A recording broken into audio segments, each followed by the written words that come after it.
put a judgment against you. Guess what? You can't buy a house with a judgment against you. Period. End of story. How long does it stay? Forever. Let's talk about that for a minute. Everybody wants to talk about 7 years, everything falls off. Liar. Because at 7 years, at 6 years and about 2 months,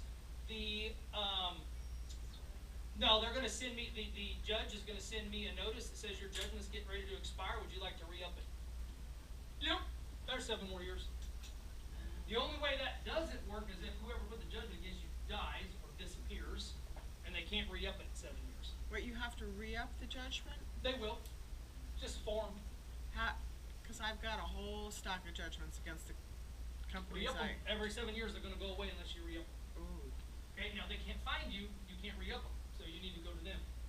So judgments stay. Okay? You're going to have to pay them. Now you can negotiate a payoff on this. If somebody put a $2,000 judgment against me, I go to them and say, I'll give you $1,000. Just make it go away. You get a release of judgment. You're good. Okay? It can be released, yes.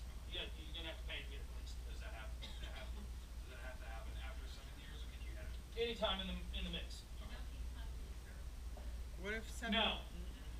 No. That's one of my favorite ones. A lot of judgments get placed in. So, here's what happens. You move out of my rental house and they don't pay me. Well, I don't know where you went, so I'm going to serve the judgment to my rental house where I know you don't live anymore. You've got a judgment against you. What if 7 years pass? Can you resurrect it? No. If you don't re-up it before the 7 years, you can resurrect it. Just one note to add to that from the title side. When you have a judgment against you and you negotiate that judgment, you want to make sure you get that signed release. You want to make sure that signed release gets recorded at the courthouse. Correct. Because what will happen is when you go to purchase your home, if it's not been recorded at the courthouse, it's going to show up on that title against you. Yep. Got to get it all recorded. It does not require a lawyer to get that done. We've done plenty of them, just one-on-one, call the person. You usually know who puts a judgment against you. My own favorite is usually family or friends. They're all bitter about something. Okay? I can put a judgment against everybody in here. It'd be real easy to do, because if you don't show up to court, that's what happens. So when you get summoned to court for something, go. Don't stick your head in the sand and pretend like it's going to go away. Because when you don't show up, the judge finds you guilty. Bam. So that's what happens. That's where these judgments come from. People don't go to court. You go to court about 80% of the time, the judge throws it out. I don't want to deal with it. You don't go to court, you get a judge. Party. Okay? Tax liens. There's not a soul in here hates paying taxes more than I do. Okay? But you cannot buy a house with a tax lien. Why is that? Well, guess who backs all the loans? Government. You know the government money? They're not backing your loan. Now the beauty behind this is you can get on a payment plan. We can show my friends at the lending company, the title or the underwriters that you're on a payment plan. Usually it's 3 months of positive payments. To the IRS, then they will call you in a payment plan. Now they're going to use that number against your debt to income ratio as a monthly payment. But then after you close, you can choose to keep paying them or not. I don't care. Same with student loans. Yep, that's my next one. Must not be delinquent on student loans. Okay, who backs student loans? Government. Guess what? 3 things you can't bankrupt yourself out of. You can file bankruptcy and clean up everything on your credit report except for judgments, tax liens, and student loans, and back child support. 4 things. Okay? Now, I've had a lot of people file bankruptcy to clean up their credit. You can buy a house within 2 to 5 years of post-bankruptcy. Not a bad thing to do. Okay? Donald Trump's done it like 19 times. Okay?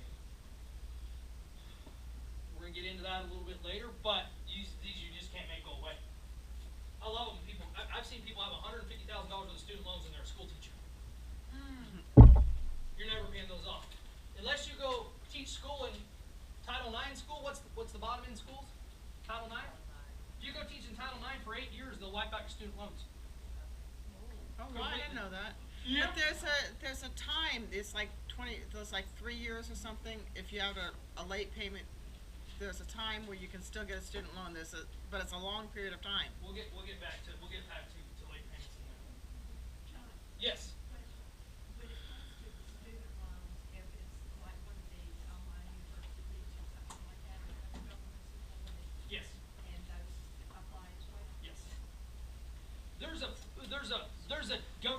database called CAVERS that all lenders run you through. And if you've got a positive CAVERS, which means you got a problem, owing the government tax liens, all that, it may not even be on your credit report, but it'll show up in the CAVERS system. You're in trouble. And that's where those show up most of the time. They may not be on your credit report, but they'll be in CAVERS. And that CAV that you want. CAVERS, yeah, and you don't have access to it, so you can't ever see it until then. So what do you do if, like, say you're married and your spouse has one of these, and you wanna buy a house, so one of them's good. the other Ah, one's good question. Oh, this is when it gets fun. All right. So if I'm married to you, Get a divorce. right? If I'm married to you, and I don't work, you don't need me, but you still have to take my debt. Okay? Now, if we're married and you want my income, my credit has to be there. So if you're gonna use my income, my credit has to be there. Step in at any time if I overstep my bounds, because you're the lender in this room, okay?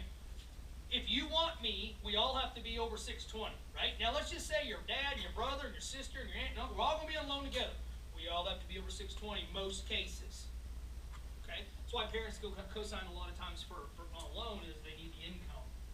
Right? So you and I are married and I don't qualify, but your dad does, we may put your dad on the loan and I'm over here in the corner somewhere, right? Now, we're a community property state, the state of Texas. So if we're married, I still get to be on the deed even though I'm not on the loan. That brings up my favorite thing because we got divorced. Right? Now we just bought a house together and now we're divorced. Guess what? The woman gets half. Everybody gets half. Here's what I want you to remember. If you know somebody going through divorce, you need to step in and have a conversation. I don't even care if you bring them in to see me, I'll have a conversation with them. Lawyers have one thing in mind, and that's to make money and get the deal done. So I don't know how many times I've said, hey listen, we're gonna split everything down the middle. You get half the debt, and I get half the debt, you get the house, and I get 3 cars. 7 years down the road, wife's got the house, she misses a house payment. My credit just went to hell with it, because we're still on the loan together. I don't care what you got in the divorce decree.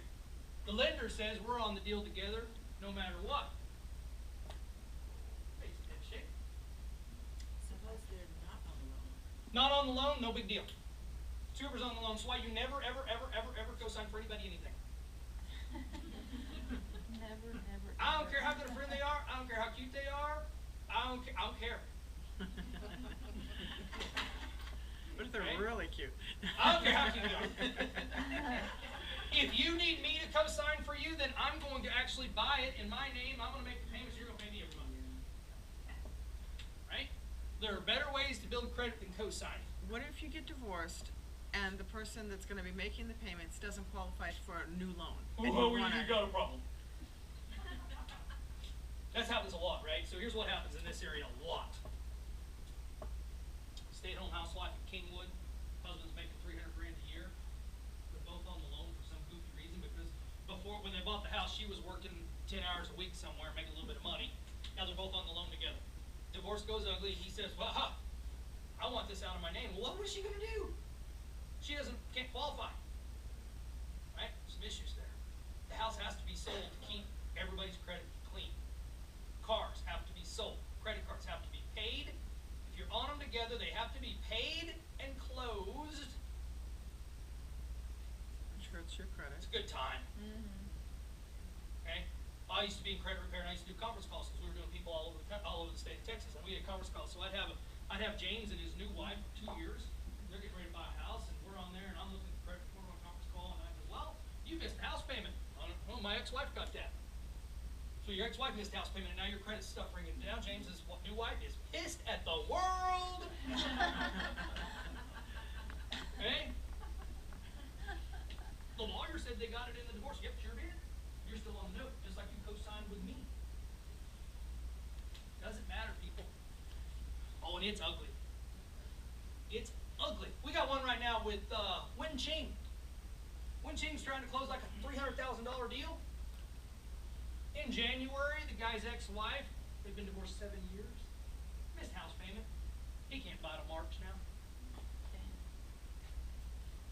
He not happy. Your wife's really not happy. Hey, when you're going through divorce, you know somebody will do divorce. Clean that stuff up, get it off there. Anything you're on mutually, you're still on mutually. Also, when I recommend you do a divorce, the day before you go to the final divorce, is run your credit. Make sure nobody opened anything in your name. I know my wife's social security number. I know where she lives. I know all of her pertinent information. I can go online and open credit all day long. Wow. See it happen a lot. Any questions? Better think twice before you get married. What? What'd you say? Better think twice. I'm not even before you gonna get run with that married. one. I got nothing. I got nothing.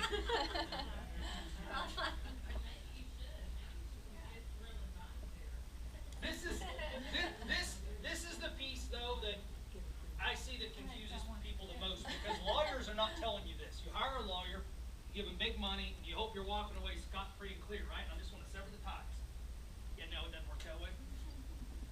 Doesn't work that way. We had one, Natalie has one where we can't find the ex-husband. Oh, yeah. Right? We can't find him. We don't know where he is. Well, depending on what's in the divorce decree, she may not be able to sell that house until we do. Good times, good times.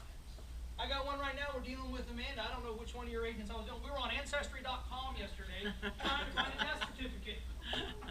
Holy cow. Listen, people, just because you die doesn't mean you go away. Okay? Ay, ay, ay. Kidnapped. Missing. We actually had one that had 26 airships done on it, because they died without a will, and they couldn't find the next of kin. So everybody jumped in and said, hey. So, yes, we actually had to prepare 26 airship affidavits, which means that they all agreed to sell property for this price, and guess what? All 26 have to survive. Mm-hmm. You wanna talk about a nightmare? I wish I could tell you why that's true, but I can't. 4 causes of bad credit: divorce, loss of job or failed business, medical, stupid things we do when we were 18. Everybody with bad credit falls somewhere in this mix. Everybody. Okay? Thousands of credit files later, I can guarantee you they all fall somewhere. Now, it's never their fault. Ask them. Somebody else's fault. This is what causes it. Divorce we just talked about. Medical, the government stepped in and they're starting to pull away the weight on medical. They're not putting as much weight on it because the insurance companies and all this mess going on with Obamacare and everything else has created all kinds of medical. I love it when I look at a credit report and there's 14 negatives all under $60. Come on, pay them. Hey? Stupid things we do when we're 18. Yeah, they actually have a law against selling credit cards on campuses now. Good. Yeah, really limited that. But back in the day, a few years ago when I was in college, maybe a few years ago, man, it was like every time you showed up, I got another application in the mail, right? Common misconceptions on credit. I paid off my car, house, student loan, etc. So my credit score is going to go up. That is false. Credit score is going to go down. Everybody thinks, oh, I made my final car payment. I'm so excited, it's going to help my credit score. Nope. Yeah, everybody got that one wrong. Why? You think you pay it off? No, they're looking for that payment every month. That's what gives you good scores. Payment history. Back to your question, Kay, if you have a bunch of credit cards that you don't want to use anymore, my favorite, and I used to tell people to do this all the time, get you a plastic Tupperware container, fill it full of water, and drop your credit cards in and freeze it. Leave it in your freezer, and you can't get to it. Leave it open. Okay? But leave them open. Don't cut them up. I love people that, I cut up all my credit cards, I'm going to clean them. Even negative history is better than no history.